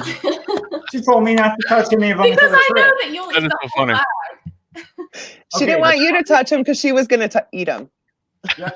Jerky, cookies. I don't know. That's why I never buy my snacks until I get to the close to the location or on the way there. What is it going to if they sit in my bag, they're going to be gone before I can move. All right, she's got. Are you ready for this whole? Yes. This is for this weekend. We got okay, so we got some stacks. All right. Yeah, you gotta have stacks. We got some goldfish. Yeah. You gotta have ghost fishes right here. Ghost fishes. Yes. More goldfish. Some color ones. We got chocolate chip cookies. Oh, no. Nice. This is very healthy, but Cliff Bars. Oh, there you go. Here you go. That's healthy. Healthy. Yeah. Nice. Nice. Extra sour. Peppermint sticks. Oh, okay. Cookies. Nothing healthy or anything like that. Right. Yeah. It's crispy treats. Oh yeah. I'm gonna have me. What's this, bubblegum? Give it a sour gum. So yeah, we've got as you can see, lots of healthy snacks there. But yeah. Eddie Penn says beef jerky and combos. That's one of my favorites. Beef jerky and combos, yeah. Beef jerky for sure. I always have a bag of protein with me to wash down all those peanut butter M&Ms. Right. And lots of coffee. Yes. Yes. Coffee and a couple of Mountain Dews for the ride home. Yeah. Barb Young said Skittles. Barb Young also likes to drink my Mountain Dew. Jeez. I'll never 4 years ago. Yeah. She stole my Cold Red, guys. She stole it. She just picked it up and started drinking it like it was hers. I didn't say anything though. I'm trying to be polite, whatever. It's just a drink, right? You didn't say anything at the time, but you've been giving her shit for the last 4 years about it. Hey, I wouldn't have said anything in the first place if it wasn't for Heisenberg. Hey, look what Barb's doing. Yeah, she's drinking your Code Red. Oh, Barb did have a serious question. Yeah, she did have a. Sorry, I won't touch it anymore. Sorry. Go ahead. I won't touch the comments. Have you guys done any investigations in New Orleans? We haven't, but I think I found a place just actually today that's in New Orleans. I'm gonna try to. I haven't showed India yet. I want to try to get into the house. I think. Surprise. But that's actually not too far from us. I think it's about 8 hours or so. We've done. Oh, okay. So yeah. But I always thought New Orleans would be cool because I've always wanted to explore more about voodoo and hoodoo and all that kind of stuff like that, especially down there because that culture down there is so rich with that. And you got those right. and vampires and all that kind of crazy stuff. Right. I think it'd be cool to explore it because paranormal is a collective of everything. And I like more than just ghosts. I'm intrigued by other things as well. Yeah, and that's definitely that's a big collection of all of the things down there. Yeah. That's yeah. My wife and I were talking about what we wanted to do for our 15th wedding anniversary coming up in a couple, not even 2 years, and because we didn't really take a honeymoon. We pretty much had the weekend after our wedding, and we went back to work the next week. We just didn't have the time or the money to do it at the time.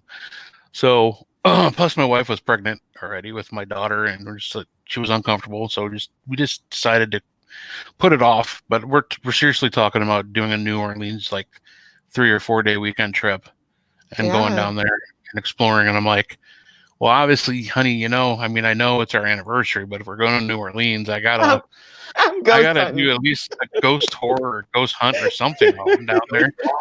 There's ghost walk. She's like, well, I was kind of planning yeah. a night alone in the hotel by myself. I'm like, okay, that's fine. Perfect. You could do a ghost walk. Right, dude. You could drink on those ghost walks. So again, you're about to see anything. Right. Oh my God. Usual love it. Yeah, I hope we can really pull it off, because you want to believe, at least now, like, I don't know if it's because of COVID, but some of the prices on some of these like B&B stuff, I mean, it's just it's cheap. Oh yeah. Airfare is totally cheap. Like, I don't know if we could book it now and have that price when we go down in a couple of years. I don't know, but I think like right now it's the time to do it. My friend at work today was just showing that there's round trip tickets, I think, to somebody, I don't know if it's Spirit or somebody that's doing round trip tickets, I think, to Paris for $800. What? I'm like, wow. Yeah. Yeah, my wife. Round trip. Yeah, Spirit round trip from Akron, where we live in Ohio, to New Orleans was like $300. Wow, like that is not bad at all. I mean, the whole family and us, we went to Florida on Spirit Airlines a couple of years ago, and that was astronomical, and that was the cheapest flight. Right. So it's definitely, I mean, a good time to travel if you're brave enough to be on a plane right now. Right. Yeah, we just got eligible at my work right now as of Monday to be able to get the vaccine. Oh, awesome. Nice. That's good news. I think it's impossible to get it right now. So yeah, right. Yeah. Yeah, more and more though, I'm seeing people saying they're being called up to be able to get it, so that's good stuff. Yeah. I myself had it, so I'm, at least for a little bit, I'm right. I'm immune. What's that? Yeah, I mean, I couldn't think of the word. I'm like, God damn it. It's 1:37. I'm already forgetting the English language. So what's that word? Right. That's when Heisenberg usually starts talking. It's like the last half an hour when I start forgetting my words. We do miss him. He should be back next week, though, guys. Yeah.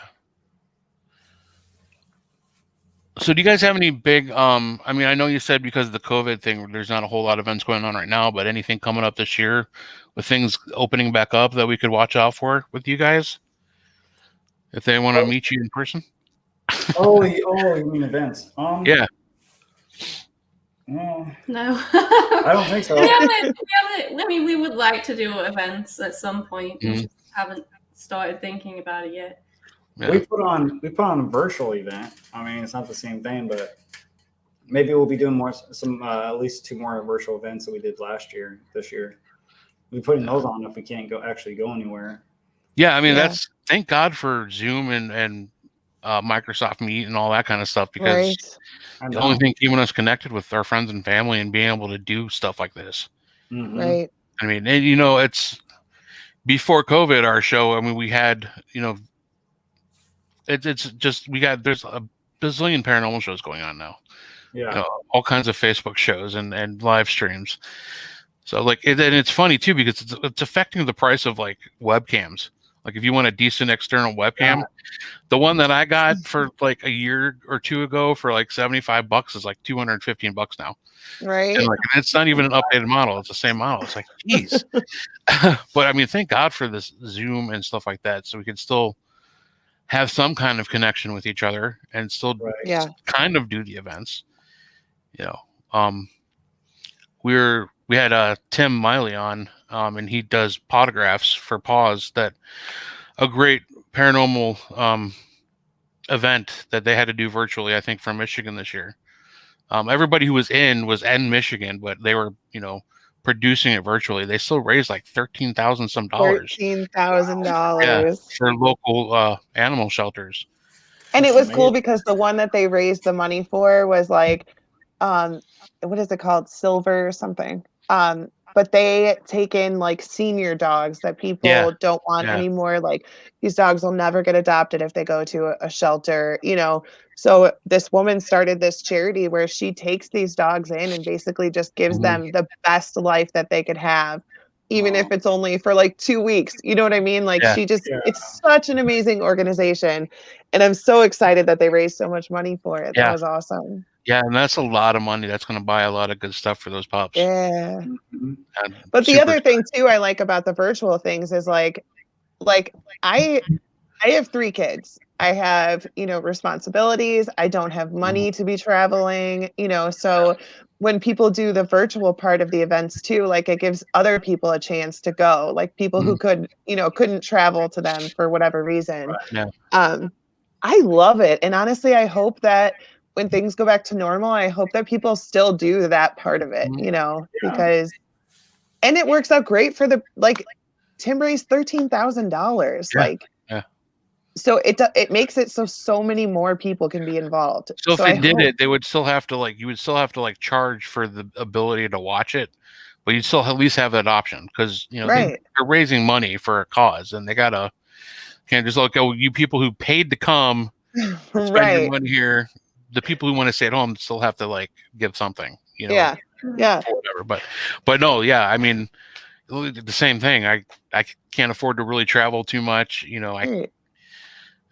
especially right now with everything going on. Just I want to sit at home in my pajamas and pay a couple bucks and help out and watch my friends talk about ghosts. Yeah. Tina had a question for you. She wanted to know. She heard that you were from North Carolina. She wanted to know if you've ever witnessed the Brown Mountain Lights, which I'm not familiar with. Well, we're from South Carolina, but we're close to North Carolina, but we haven't ever witnessed those before. I've heard of them. Have not witnessed them. Actually, have never seen anything strange in the sky here in South Carolina. I know around here is pretty huge and a hot spot for UFO stuff. Yeah, nothing like that we've seen personally. That's something else. I just keep staring at the sky, hoping I totally believe in aliens.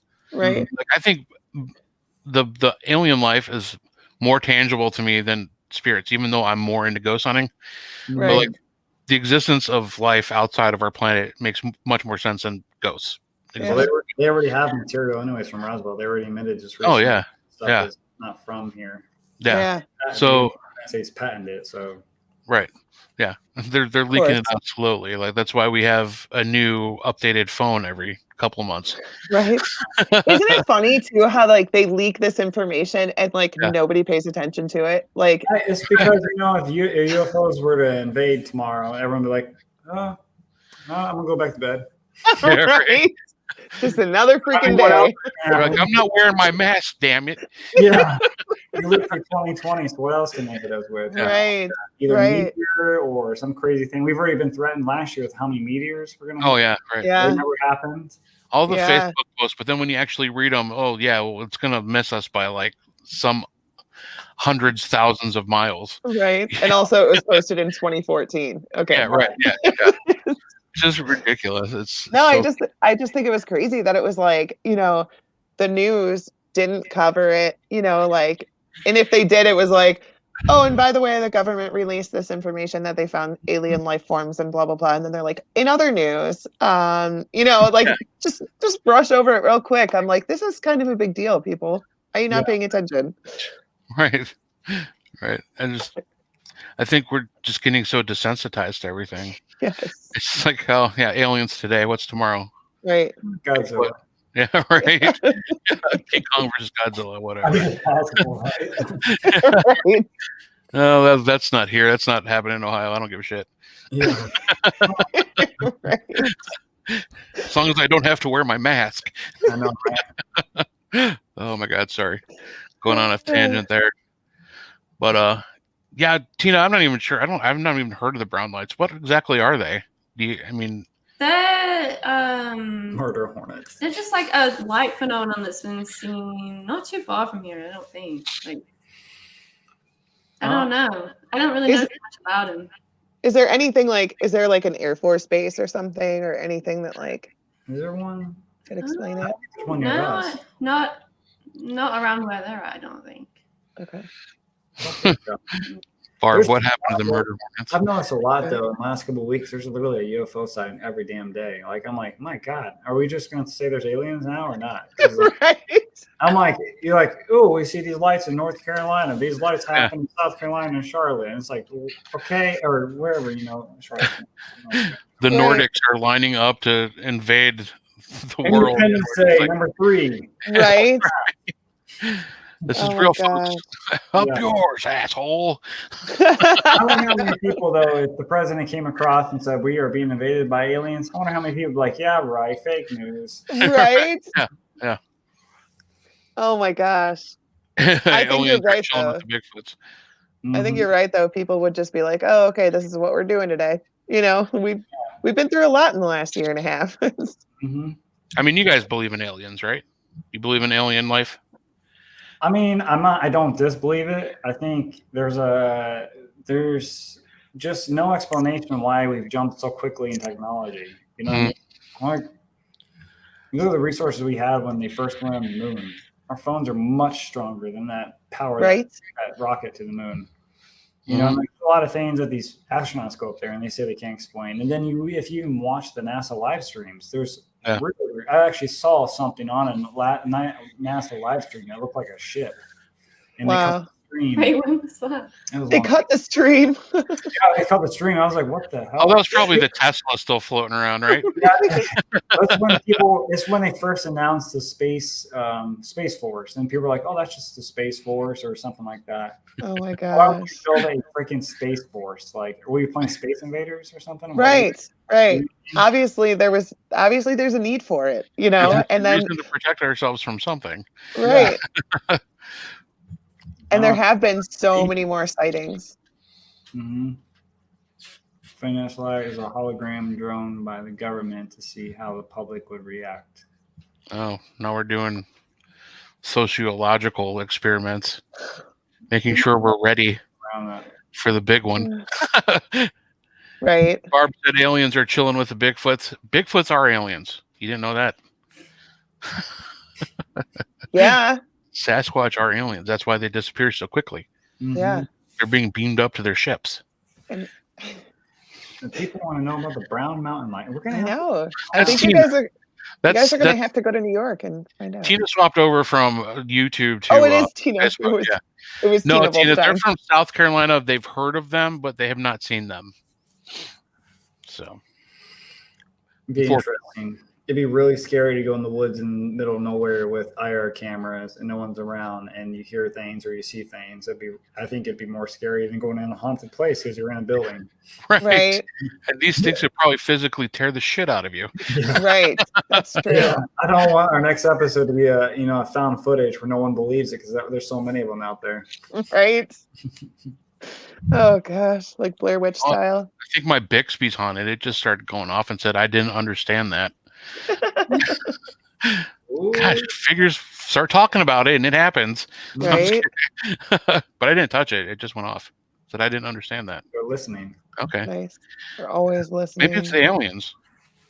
They're trying to speak to me. They didn't understand what I was talking about. Maybe.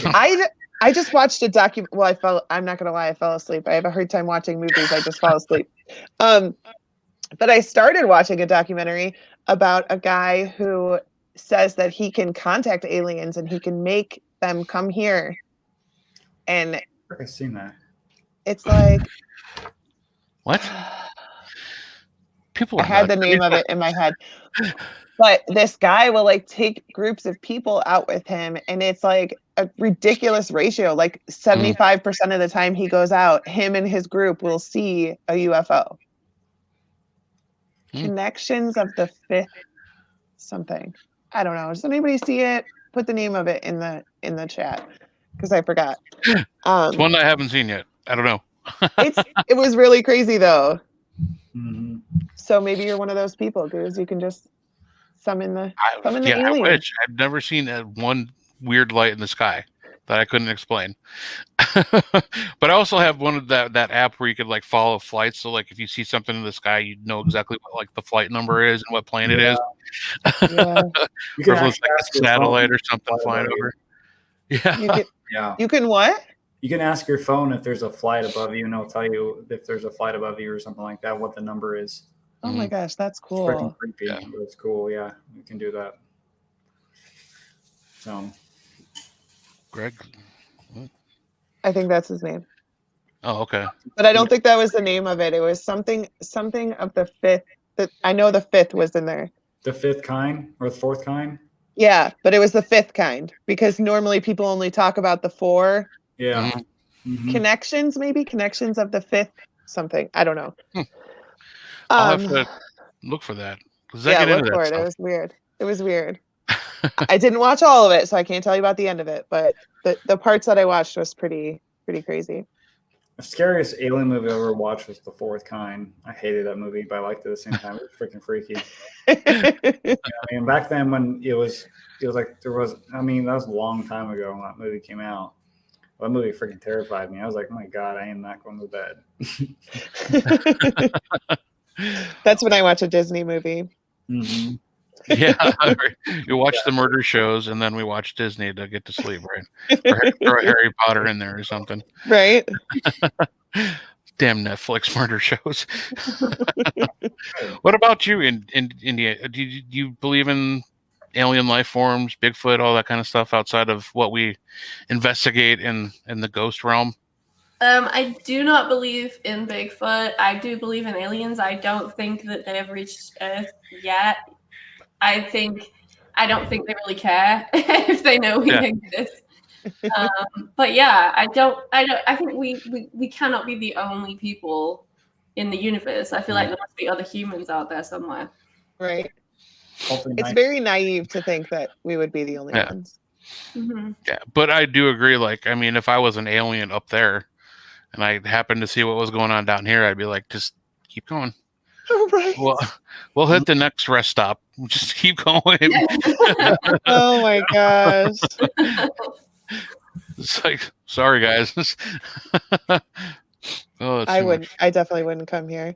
And if they did, then everybody would be like, oh my God, please take me with you. Like, I literally don't care what your planet is like. Just get out of this one. Independence Day on top of that building. Yeah. Right. Yep. All right, guys. We got about less than 10 minutes left. Do you guys have any final questions for the gang from Paranormal Encounters? Please let us know so we can get it out for you. Can ask us anything. Anything he says. Anything paranormal related. Well, we didn't talk about the pizza. What's your favorite pizza? Oh yeah. God, I love cheese pizza. I'm boring and plain. I'm a basic person. I'm a basic human. But I like cheese pizza. That's all I like. But I like flat crust. All he eats is cheese pizza. He never crust. wants any toppings on it. No, flat crust cheese. I like pepperoni and mushroom. Nice. Do you have a certain place you like to get it from? We have this place called Fox's I like to get it from over here that we're nearby. Yeah. It's like a not really a mom and pop. It's just a small business that makes it. Yeah. Where else is a good pizza place we've been to? Fox's Den Pizza. Yeah. I can't think of any pizza places really, but I like thin crust pizza. Thin crust cheese. Mm-hmm. That is pretty basic. That's what we had for dinner. Well, we didn't have thin crust cheese, but we had pizza tonight. We had Romeo's. I had buffalo ranch bacon pizza. Okay, yeah. Delicious. And just like they call it the butcher shop pizza, which was like all the meats. Oh. It's pretty delicious. But it's just I try not to eat pizza like as much as people eat pizza like when they go investigating. Oh yeah, it's like everybody eats every time. Right? It's like the worst thing for me to eat because then all our EVPs are scrapped after that. Just the stomach and like everybody's like just like no, that was me. Like every 5 minutes tagging the EVP. That's me. It's my stomach. It's me. But I mean that's the easiest thing. I always will eat a big meal and then find myself feeling really sleepy. And I'm like, I could take a nap right now. Right. And then you're sitting in the quiet and it's dark and like your body's like, oh, it's sleepy time. Yeah. Well, because here's the thing. Like part of me for when like I travel, especially if I'm going to like a new haunted location somewhere, part of it for me is like eating the local cuisine. Mm-hmm. You got to try the local diner that everybody goes to. Right. Yeah, because not only is the food usually pretty phenomenal, sometimes you can get into some pretty decent conversations with the locals about the location you're going to. Right. And they love to talk about it. Mm-hmm. Oh, you guys are ghost hunters, huh? I'm like, yep. Right. You know about that cemetery? I seen a ghost over there one time. Right. After that conversation. Yep. Yeah. Or they'll say like, my uncle worked there in 1985, and he said this happened to him. You know, we get locals tell us stories all the time. Yeah, we were filming in a hospital once, and we had this person drive by, saw us have the cameras in her hand, and came in the parking lot. I'm like, is this the person we're getting let in with? And then she comes up and she's like, what, you guys filming in there? And I'm like, well, yeah. We're like, you guys ghost hunters? Yeah. I was in there once and I died in there once. You want to interview me? What? She died in there once? Yeah. And then she died in there twice. Oh, yeah, twice. I think she died in there twice. That's just so weird because I was going to say, like, you should have responded, no, we only interview people that have died twice in there. Yeah, when she said that, I was like, are you a ghost? Like, what? Right? Like you just poke her. Yeah, a ghost got to work. So I was like, oh, okay. That's funny. Yeah. Yeah, my first trip down to Moundsville Penitentiary, it was before I was even with the group. It was just me, a buddy from work, two buddies from work, and my brother. And we're going to a public ghost hunt, which actually ended up like a really small ghost hunt. It was like only like 6 of us, like me, my people, and like 2 other people were in this ghost hunt. We're like, this is gonna be awesome. Yeah. That just few people, this big ass thing. But we got down there so early. I think it was like 2:00 in the afternoon. We got there, and they don't open the doors to the public ghost hunt until midnight.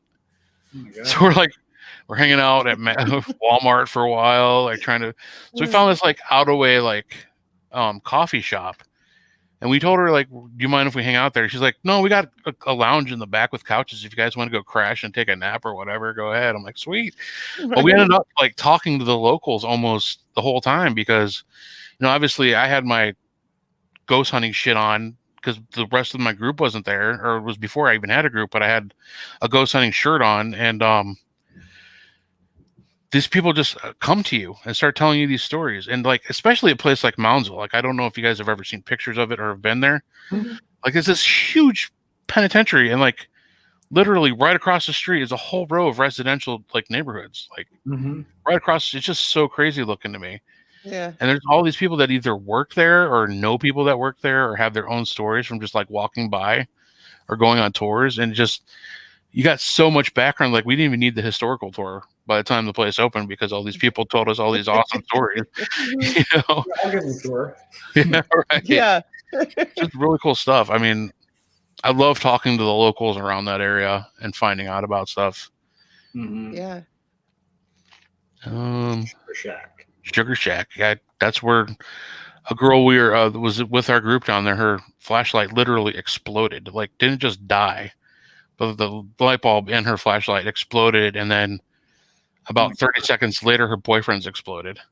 Oh my god! Like, both of them at the same time. Like, holy shit! Yeah, I wouldn't be going to that Sugar Shack. Right? That's kind of weird. Yeah. Yeah. And we kept getting a cold spot that we had a one of those point and shoot thermometers. Like, we were actually, like, I felt like it was like 80 degrees and it was hot and like humid as hell down there. All of a sudden I got like freezing cold. Like I could see my breath almost, like a little bit, and I just tingly, the goosebumps, my hair was standing up, and it dropped at like 20 degrees between like a couple feet away from me on each side and above me. So it was like whatever was the energy was there was like sitting right on top of me. Wow. And then I walked away. He was tracking everything, and my temperature rose back up and the area around me rose back up. I'm like, okay, follow me over this way just to let us know you're here. You don't have to, obviously. Right. But literally like 20 seconds later, freezing cold again, and that temperature dropped back down again in that Sugar Shack. That place was pretty amazing. It's good stuff. And that was a public ghost hunt, so. That's like her flashlight exploded on the same room, yeah. Hunt? Yeah. Wow. Well, like I said, it was only the 6 of us for like that was the whole group for that night. Oh my gosh. I don't know, man. I think I'd be out. So, don't take away my light. Talk about it as if that's their first ever paranormal experience. Way to go out with Yeah, right. Right? Oh my gosh. Exploding A double flashlights. bang. Yeah. Yeah. One time, our flashlights blew up, baby. So you guys are traveling again this weekend to film. Is that what I'm hearing? Yes, sir. You are correct. We are filming Saturday. Awesome. At a new location. Awesome. Very cool. And what's like, how long does it you guys usually take to get an episode out? Like, how long does it take? Because I don't know how much editing. Do you guys do your own editing and stuff like that? Or yeah, honestly, if I really don't sleep or eat, which sometimes I don't do, if I'm editing, I can get out in like 2 or 3 days. That's fast we've done. But for mental health reasons, I try to go a lot slower. Usually take about a week and a half. So I'm not sure when this new one's going to be out, but film it Saturday, come back Sunday, and of course Sunday I'll be starting on editing and going over evidence. Yeah.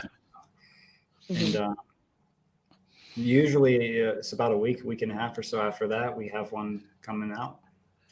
Cool. So tell people where to find them, because it is 10 o'clock. So I want to make sure that you get that. Oh yeah, sorry, I forgot. The time's up. Damn it. People can check out our episodes on Amazon Prime. We have 3 seasons on there. Or you can watch all our episodes, including bonus stuff that is not on Amazon, on our YouTube channel on youtube.com/paranormal encounters. Nice. Awesome. That's really perfect. Very cool, guys. Well, that was a fast 2 hours. Thank you guys so much for coming on. It was a blast. Hopefully you guys had a good time. Oh, heck yeah. We really appreciate it. Yeah. It's been a lot of fun, guys. I didn't know it was 2 hours already when you said 10 o'clock. Right? Yeah. It goes quick. It's fine. Yeah. Yeah. So it's a good time. It was a good interview when you're like, holy shit, it's 10 o'clock already. Like she has to remind me, because I'm usually watching it like, okay, like how much do we have left to talk? But so thank you guys so much for being on. Again, Paranormal Encounters, guys, check it out. I've watched several episodes myself and I've really enjoyed them. So continued success for you guys. Just keep moving on and upwards. I mean, it's going to be, guys are definitely worth the watch. Guys, try to follow them and watch their stuff. It's good stuff. Thank you so much for being on. Denise, any closing words before we say goodbye? Don't be an asshole. There you go. That's it. Yeah, that's it. They call her D-Nice, but she doesn't want you to be an asshole. But thanks again, guys, and thank you everybody for watching and asking questions and enjoying the chat. We will spook you later, crypto heads. Have a good night. Bye, guys.